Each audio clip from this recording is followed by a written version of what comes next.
Are you a solopreneur or freelance copywriter who prides themselves in doing it alone?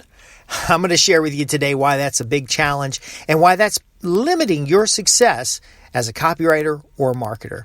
Hi, I'm Justin Hitt with Ad Briefing's Copywriting Tips. Today, it's important to understand that while technology supports your day-to-day activities and improves your efficiency, it doesn't make you an island.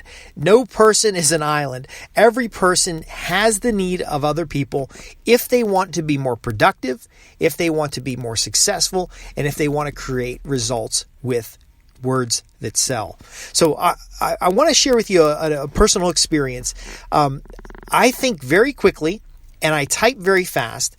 And what I've noticed over the last couple of years that I had not noticed before is that I skip a lot of words. So the words, the small little transition words, I can get down writing in shorthand and write volumes of materials in a very short period of time. Usually I do these from outlines or index cards, but I will skip words when I'm typing.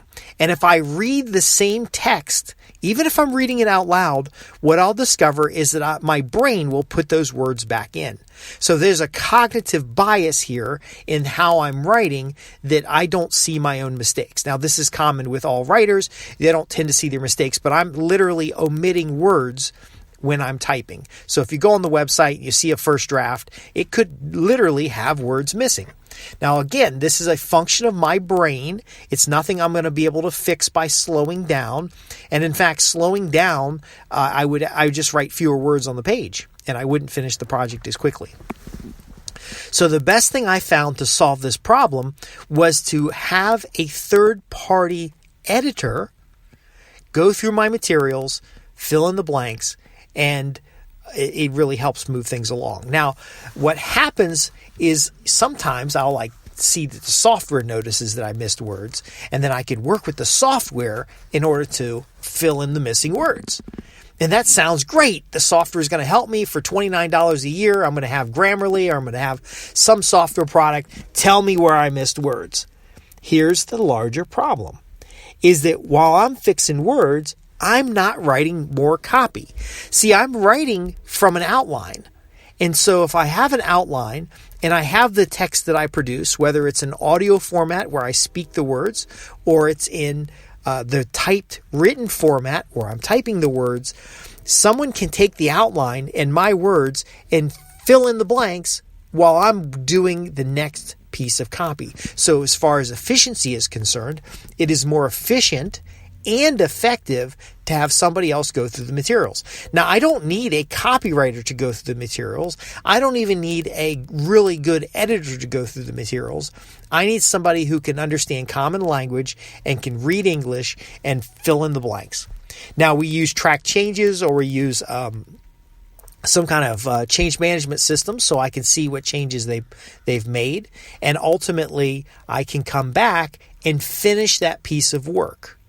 So giving it to an editor has given me time to think about the work subconsciously, but it's given them a new set of eyes so they don't have the cognitive bias, they don't fill in the blanks with their own brain, and they ultimately give me a better quality piece of work than me fighting back and forth with Grammarly and getting distracted.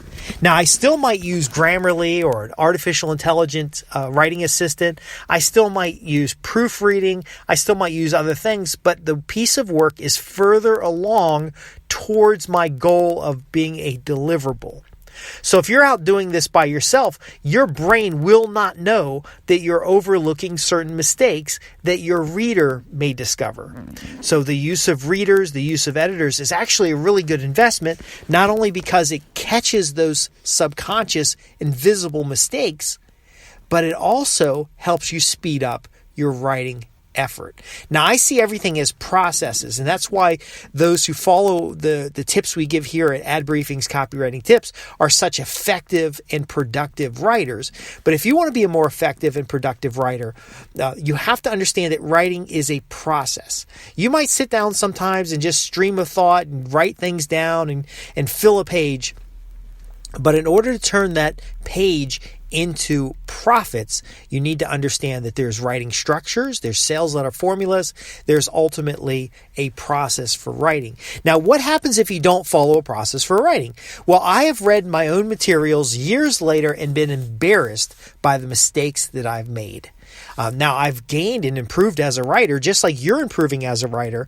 But if you read your past materials and you've found that it doesn't fit, it doesn't sound right, that's because you didn't get the right help that you needed, you didn't get the right administrative support, and your personal assistant can read your materials for you. I've used a number of services, and as long as they can... I think the better criteria is if they can't understand it, to at least put a question in. And if they can't understand it or they can fill in basic grammar, take care of that. But they don't have to be school teachers. These people are literally minimum wage, but they can be a good reader, a good proofer, somebody who goes through your materials and just gives you feedback. If you don't have this kind of person, then you're relying on your intended target audience to spend extra brain cycles to figure out what the hell it is that you wrote, and then to ultimately either ignore your message or to write in and ask questions. I used to get frustrated when people would write in with grammar and spelling mistakes and stuff like that. But I realized today that that's their mode of function, and that's great. I correct the materials, I republish it, not a big deal. But I was putting the burden on my target audience rather than on somebody on staff. So when I hired somebody, I was able to work more time effectively, I was able to produce better materials, and I was able to cover my blind spots. Now, if you have a larger marketing piece and you want somebody to look it over from a copywriting perspective, then you hire someone like myself, you hire somebody like a marketing professional, you hire a copywriter, and you can even hire your peers to look over materials. Now, you have to be careful about confidentiality and stuff like that, but it wouldn't hurt to have a network of peers who are reviewing your materials on a paid service basis in order to help you level up to the next level. See, there's no sense trying to do it all on your own. There's no sense trying to go out there and being a pioneer because ultimately the act of words that sell relies upon the function of your audience seeing beyond the page. They have to see their dreams, their desires, the solutions to their problems beyond the words on your page. So if you've got cognitive pressure on them because you've got spelling mistakes, because you've got grammar errors, because the wording is difficult to understand, then ultimately it doesn't matter what software tools you have. It doesn't matter anything because, again, it's people reading the materials. Now, there are very good tools out there. It's beyond the scope of this program or this podcast to go into the specific tools. But again, if you are using the tools, that's time taken away from creating more materials. So if you've got a newsletter and you don't have like a 12-month backlog of the newsletter, or at least a framework of a backlog, then spending 2 hours with Grammarly on your writing is not helpful. And sometimes you may even get this blindness with writing. I don't know if you've had this problem in Microsoft Word, and this is one of the reasons that I switched to writing in primarily text files, is because Microsoft Word has all these little squiggly lines, everything. It used to be the little paperclip would pop up, but all those little squiggly lines distract from the writing. I want to sit down with an outline. I want to sit down with a big idea. I want to sit down with a list of headlines.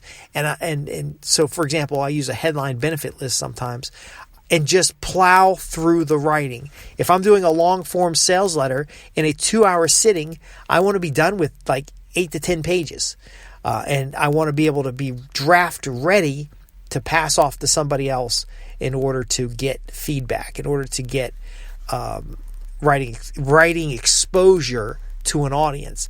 Now, there are two different things between writing exposure and feedback, and this is very important. If I want writing exposure, I can give that to anybody. I can give that to a kid. If that kid doesn't understand what I've written, doesn't understand the compelling reasons why this particular material even exists, then I can fix that with a novice audience. If I want feedback on copywriting, I need to turn to a copywriter or a marketer, somebody who has professional expertise in understanding the structure of persuasion. That's critical to understand because your personal assistant may not be a very good copy editor. Now, what the good news is after you've written something, after somebody's looked it over and it comes back to you and you've had some time of a breather between, you can be your own copy editor.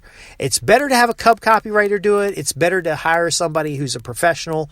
But again, we're about creating deliverables for customers. So you need to make sure that your pricing is allowing you to do these things because you are going to produce a better result. But ultimately, you haven't burned your budget up by having people working on a project that you can't afford to have. Now, how do you afford an assistant? This is very important. First off is going to be the positioning of yourself as an expert copywriter. For the majority of the people who are subscribers to my newsletter, I recommend to them to take some area of expertise that is not copywriting and put that out there and build credibility around it, and copywriting being the value add. For others, copywriting will be the main thing you do, but you might target a specific niche audience. These things will help you increase your rate. You increase your rate twice of what you think you're going to need for an assistant, and then you start with a basic personal assistant who's handling your scheduling, who's handling read-throughs, and who's handling the organization of your day-to-day work. Again, the deliverable is the most important thing because once you've engaged in a copywriting assignment, the work needs to be delivered in a timely fashion. And instead of putting the burden on your customer, you want to put the burden on a reader in-house who's going to give you feedback, catch the grammar mistakes, catch the spelling, catch the terminology or the readability issues before you send it through a tool. You still might send it through a tool, but again, you're going to have a human look it over. Because if it confuses a 12-year-old, then it will confuse a busy executive. It'll confuse most prospects, and they won't take action. Again, the response we want from our target audience is, how do I buy this? Or how do I sign up to learn more? Not, I don't understand what the hell he said. So folks, this is critically important. I know I covered a lot here. I know this is the thinking about writing, not as much as how to use words that sell. But again, if they aren't delivered well, you're not going to get the results. I'm Justin Hitt with Ad Briefing's Copywriting Tips, and I'll see you in the next episode.